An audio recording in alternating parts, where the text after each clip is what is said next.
हाय dear student, good morning. पुनः एक बार online कक्षाओं में आप सभी का स्वागत है। तो चलिए अब क्लास 10th जो विज्ञान का अध्ययन हम लोग कर रहे हैं, क्लास 10th के विज्ञान का जो अध्ययन कर रहे हैं, सिलेबस पूरा बता दिया हूं और प्रकाश के परावर्तन जो पहला चैप्टर है, प्रकाश का परावर्तन तथा अपवर्तन, उस चैप्टर में क्या क्या पढ़ना है प्रकाश के परावर्तन के अंतर्गत वो मैं बता दिया हूँ। तो चलिए आज से अब क्लास चालू होता है और आज से मस्ती के साथ पढ़ेंगे। आज के बाद अगर आपने क्लास को निरंतरता के साथ नहीं देखा, वीडियो को निरंतरता के साथ नहीं देखा तो समझ नहीं आएगा। ये साइंस है तो चलेंगे देखेंगे। तो अब मैं चल रहा हूँ आपको पढ़ाने पहला अध्याय जो है प्रकाश। पहला अध्याय जो है क्या? प्रकाश। अंग्रेजी में कहेंगे इसे लाइट। ये चमक रहा है, देखिएगा, फिर से देख लीजिए, लिख ले रहा है प्रकाश। ठीक है, नहीं चमक रहा, यानी चल रहे हैं हम पढ़ाने पहला अध्याय प्रकाश, लाइट। तो जब आप प्रकाश का अध्ययन करने चल रहे हैं, प्रकाश से संबंधित चीजों का अध्ययन करने चल रहे हैं, प्रकाश के कारण प्रकृति में क्या क्या घटनाएं घटित होती हैं, उन सब चीजों का अध्ययन करने चल रहे हैं, तो सबसे पहले जरूरी है कि हम लोग ये जाने कि प्रकाश क्या है, प्रकाश होता क्या है, इसकी प्रकृति क्या होती है, इसकी तरंगदैर्घ्य क्या होती है, मनुष्य को किसी वस्तु को देखने के लिए कितने तरंगदैर्घ्य के प्रकाश की आवश्यकता होती है। इन सारी चीजों का अध्ययन करने के बाद और तब हम लोग प्रकाश से संबंधित बाकी जो घटनाएं हैं प्रकृति में जो घटती हैं उनका अध्ययन करेंगे। तो सबसे पहले चलिए मैं आपको बताऊं कि प्रकाश क्या है। प्रकाश क्या है, मैं आपको सबसे पहले बताऊं कि प्रकाश क्या है। मान लीजिए बबुआ लोग, ये कोई रूम है, क्या है, ये कोई मान लीजिए रूम है, बंद रूम है, ठीक है। आप यहाँ से आप हैं, ठीक है, आप यहाँ हैं। आप क्या किए कि इस रूम में प्रवेश किए। रूम में जब प्रवेश करते हैं तो यहाँ कोई वस्तु रखी हुई है, वो आपको नहीं दिखाई दे रही है, लेकिन जैसे ही आप मोमबत्ती, टार्च या बल्ब कुछ भी जब जैसे ही इस रूम में जलाते हैं तो आपकी आंखें इस वस्तु को देखने लगती हैं। क्या करने लगती हैं? देखने लगती हैं। वाह, समझ में आया नहीं? अरे किस वजह से आपको ये वस्तु दिखाई देने लगी? तो आपके दिमाग में आया कि अरे यार, ये जो प्रकाश अभी हमने इस कमरे में फैलाया उसी के कारण ये वस्तु हमें दिखाई देने लगी। यानी प्रकाश के कारण ही ये वस्तु आपको दिखाई देने लगी है। तो चलिए प्रकाश का परिभाषा तो जान जाया जाए। तो प्रकाश का परिभाषा जानने के लिए सबसे पहले इसको मिटाया जाए, इसको मिटा दिया जाए और प्रकाश का परिभाषा बड़ा अच्छे तरीके से समझा जाए। देखेंगे मैं चल रहा हूं डिफिनीशन लिखने प्रकाश का, डिफिनीशन, ठीक है, डिफिनीशन यानी परिभाषा,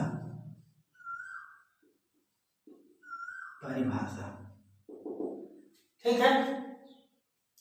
तो कह रहा है अभी आपने, जैसे मैं आपको बताया कि कमरे में आप गए, कुछ नहीं दिखाई दे रहा था, लेकिन जैसे ही आपने मोमबत्ती या टार्च या बल्ब जलाया, जिस वस्तु को आपको देखना था या उस कमरे के सभी वस्तुएं आपको आसानी से दिखाई देने लगी।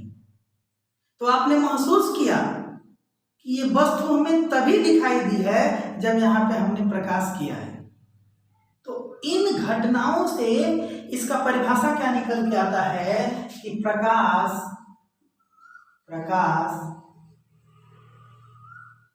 वह विकिरण है, प्रकाश वह विकिरण है जो हमारी आँखों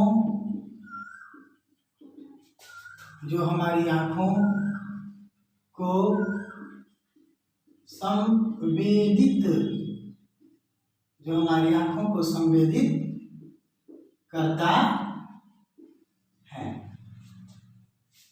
यानी प्रकाश एक प्रकार का क्या है, विकिरण है जो हमारी आंखों को संवेदित करता है, मतलब सूचित करता है, सूचना देता है कि चलो यहाँ पे वस्तु है, तुम देखो। और उसी के कारण हमें वस्तुएं क्या होती हैं, दिखाई देने लगती हैं। ठीक है, जैसे मान लीजिए कि किसी वस्तु को देखने के लिए हमें क्या, प्रकाश की आवश्यकता पड़ती है। ठीक है, प्रकाश एक विकिरण है। और एक बात और देखिए, स्टार पॉइंट, एक बात और, प्रकाश स्वयं दिखाई नहीं देता है, प्रकाश स्वयं नहीं दिखाई देता है। प्रकाश केवल हमें वस्तुओं को देखने में मदद करता है। प्रकाश को केवल हम महसूस कर सकते हैं, देख नहीं सकते हैं। प्रकाश क्या करता है कि हमें वस्तुओं को दिखाई देने में मदद करता है। और भी समझिए, मान लीजिए यहाँ कोई वस्तु है, यहाँ से आपने प्रकाश डाला, यहाँ से प्रकाश डाला, तो ये क्या करेगा, ये प्रकाश जाएगा और इस वस्तु पे टकराएगा, और टकराने के बाद मान लीजिए यहाँ कोई व्यक्ति खड़ा है, तो उसकी आंखों पे आके, उसकी आंखों को आके सूचित करेगा, उसकी रेटिना को सूचित करेगा, जिसके कारण ये वस्तुएं दिखाई देने लगेंगी। ठीक, कोई दिक्कत? अब देखिए, अब यानी मनुष्य को कितने तरंगदैर्घ्य के प्रकाश से वस्तुएं दिखाई देती हैं, यानी कितने तरंगदैर्घ्य की प्रकाश की आवश्यकता होती है मनुष्य की आंखों को किसी वस्तु को देखने के लिए। तो जानिए, 380 नैनोमीटर, क्या, नैनोमीटर से लेकर 740 नैनोमीटर, याद करिएगा, नैनोमीटर, यानी 380 नैनोमीटर से लेके 740 नैनोमीटर तक के तरंगदैर्घ्य से मनुष्य किसी वस्तु को स्पष्ट रूप से देख सकता है। यानी 380 नैनोमीटर से लेकर 740 नैनोमीटर के बीच का जो तरंगदैर्घ्य होता है, उसी तरंगदैर्घ्य के प्रकाश के सहयोग से मनुष्य किसी भी वस्तु को देख सकता है। ठीक है, कोई दिक्कत? तो चलेंगे, यानी अब मैं बात करता हूं कि जो प्रकाश की चाल होती है, प्रकाश की चाल, निर्वात में प्रकाश की चाल क्या होती है, 3×10⁸ मीटर प्रति सेकेंड, 3×10⁸ मीटर प्रति सेकेंड। अब प्रकाश का तरंगदैर्घ्य कितना होता है, प्रकाश का तरंगदैर्घ्य देखेंगे, तरंगदैर्घ्य यानी 3600, या चलिए हम 3600 नहीं 3900 भी कह सकते हैं, कई जगह 3600 भी लिखा हुआ है, तो हम बता दे रहे हैं कि 3900 एंगस्ट्रॉम से 7800 एंगस्ट्रॉम होता है। ठीक है, 7800 एंगस्ट्रॉम होता है, और 1 एंगस्ट्रॉम बराबर 10⁻10 मीटर, 1 एंगस्ट्रॉम बराबर 10⁻10 मीटर। यानी प्रकाश की चाल, निर्वात में प्रकाश की चाल 3×10⁸ मीटर प्रति सेकंड होती है, और प्रकाश का तरंगदैर्घ्य जो होता है 3900 एंगस्ट्रॉम से 7800 एंगस्ट्रॉम होता है। कई लोग इसको 3600 एंगस्ट्रॉम से 7800 कहते हैं, वो भी सही है, कोई दिक्कत नहीं है। और देखेंगे, और थोड़ा भी प्रकाश के बारे में और डिटेल में पढ़ा जाएगा, लेकिन केवल वीडियो बड़ा ना हो तो केवल प्रकाश का परिभाषा एक बार और अच्छे से समझेंगे, पुनः देखेंगे। प्रकाश वह विकिरण है जो हमारी आंखों को संवेदित करता है। प्रकाश स्वयं दिखाई नहीं देता, बल्कि प्रकाश हमें वस्तुओं को देखने में हमारी मदद करता है। ठीक है, प्रकाश यानी प्रकाश का तरंगदैर्घ्य कितना होना चाहिए जिससे हमें वस्तुएं स्पष्ट दिखाई दें, तो प्रकाश का तरंग 380 नैनोमीटर से 740 नैनोमीटर के बीच में जब रहेगा तो हमें वस्तुएं स्पष्ट दिखाई देंगी। निर्वात में प्रकाश की चाल 3 × 10⁸ मीटर पर सेकंड होता है, याद कर लीजिए, इंपॉर्टेंट है। और प्रकाश का तरंग 3900 एंगस्ट्रॉम से 7800 एंगस्ट्रॉम होता है और 1 एंगस्ट्रॉम बराबर 10⁻10 मीटर होता है। ठीक है, कोई दिक्कत? थोड़ा और बात करें तो सबसे बड़ा यानी प्रकाश का सबसे बड़ा अगर स्रोत है, प्रकाश का सबसे बड़ा स्रोत है तो वो है सूर्य। क्या है? सूर्य। दुनिया में प्रकाश का सबसे बड़ा स्रोत है तो क्या है? सूर्य। अब सूर्य से मतलब मान लीजिए यहाँ सूर्य है तो सूर्य से प्रकाश पृथ्वी तक आने में, ठीक है, 499 सेकंड का समय लगता है। 400 यानी सूर्य से पृथ्वी तक प्रकाश को आने में 499 सेकंड लगता है। इसको अगर हम लोग मिनट में बदलें तो लगभग 8 मिनट 19 सेकंड लगेगा। यानी 8 मिनट 19 सेकंड में सूर्य का प्रकाश पृथ्वी पर पहुंच जाता है।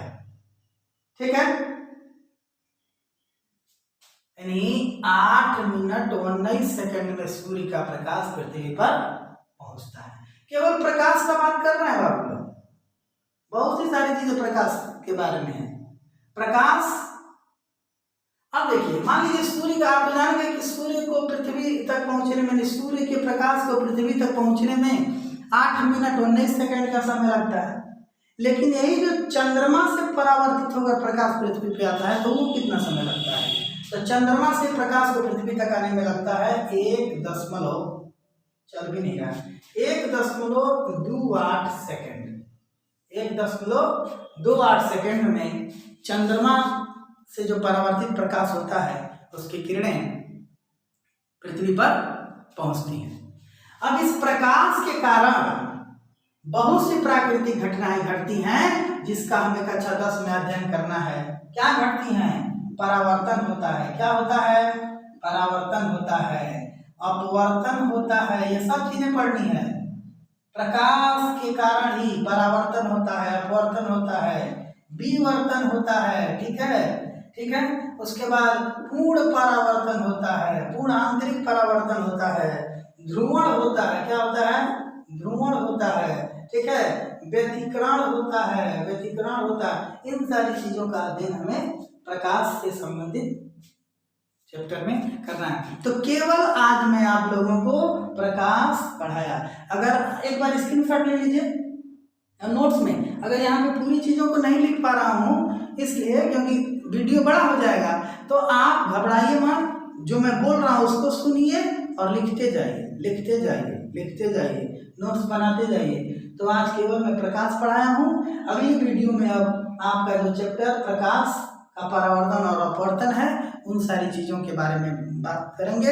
अगर आपको वीडियो और मेरा पढ़ाया हुआ चीज़ थोड़ा भी समझ में आ रहा है, मेरे अंदर भी कमियां हैं, उन कमियों को दूर करूंगा, लेकिन अगर थोड़ा भी समझ में आ रहा है, देखिए कितना पसीना बह रहा है, कितना मेहनत लगता है, बंद कमरे में बनाना पड़ रहा है, कहीं से आवाज़ ना आए, पंखा नहीं चलाना है, नहीं तो वीडियो में आवाज़ क्लियर नहीं आ पाएगा। सारी चीज़ों का समस्याओं का सामना करते हुए और इतना मेहनत से बनाना पड़ रहा है, इसलिए प्लीज़ आप लोग सहयोग करें, अधिक से अधिक सब्सक्राइब करें, शेयर करें और लाइक करें, कमेंट भी करें ताकि हम लोग को पता चले कि हम लोग जो पढ़ा रहे हैं वो आपको समझ में आ रहा है कि नहीं। तब तक के लिए धन्यवाद। Good night.